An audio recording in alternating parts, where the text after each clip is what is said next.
শামসেরগঞ্জ যে জায়গা না, আপনারা খোঁজ নিয়ে দেখুন, তিনটে বিধায়ক তৃণমূলে। মুখ্যমন্ত্রী আইদার মিথ্যে কথা বলছেন, নাহলে সত্যি কথা বলার মতো ওনার সাহস নেই।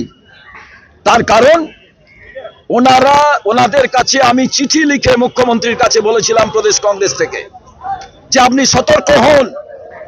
রামনবমী এবং ঈদকে সামনে রেখে যে ব্লুপ্রিন্ট তৈরি হচ্ছে, যে ইঞ্জিনিয়ারিং হচ্ছে, যে আর্কিটেকচারিং প্রসেস তৈরি শুরু হয়েছে, তাকে প্রতিহত করুন।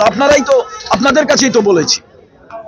কেন মোথাবাড়ি আমরা রুখে দিলাম, দমকল আমরা রুখে দিলাম, এখানে কেন রোখা গেল না? পুলিশ কেন দেরি করে এলো? ঈশা খান চৌধুরী আমার সঙ্গে কথা বলার পর সাংসদ ওখানে পৌঁছলেন, তাকে ঢুকতে দেওয়া হলো না। গতকাল অধীর চৌধুরী গেছিলেন, তাকে বাধা দেওয়া হলো। কারণটা কি? কারণ একটাই, কংগ্রেসের শক্ত ঘাঁটি মালদা মুর্শিদাবাদ, এই ঘাঁটিটায় বিজেপি তৃণমূল যে বাইনারি পলিটিক্স করছে, দাঙ্গা লাগাতে চাইছে। প্ল্যান 1 ওদের ফেল করেছিল, দমকল এবং মোথাবাড়ি। এবার প্ল্যান 2 ওরা গিয়ে সেই মায়ের কোল খালি করে দিলেন, সেই রক্ত ঝরিয়ে দিলেন। তার কারণ ওনারা দাঙ্গার মধ্যে দিয়ে 2026-এ নির্বাচন করতে চান। আমরা বাংলায় এটা হতে দেব না। তাই আমাদের প্রাক্তন সাংসদ, বর্তমান সাংসদ ওখানে গেছেন।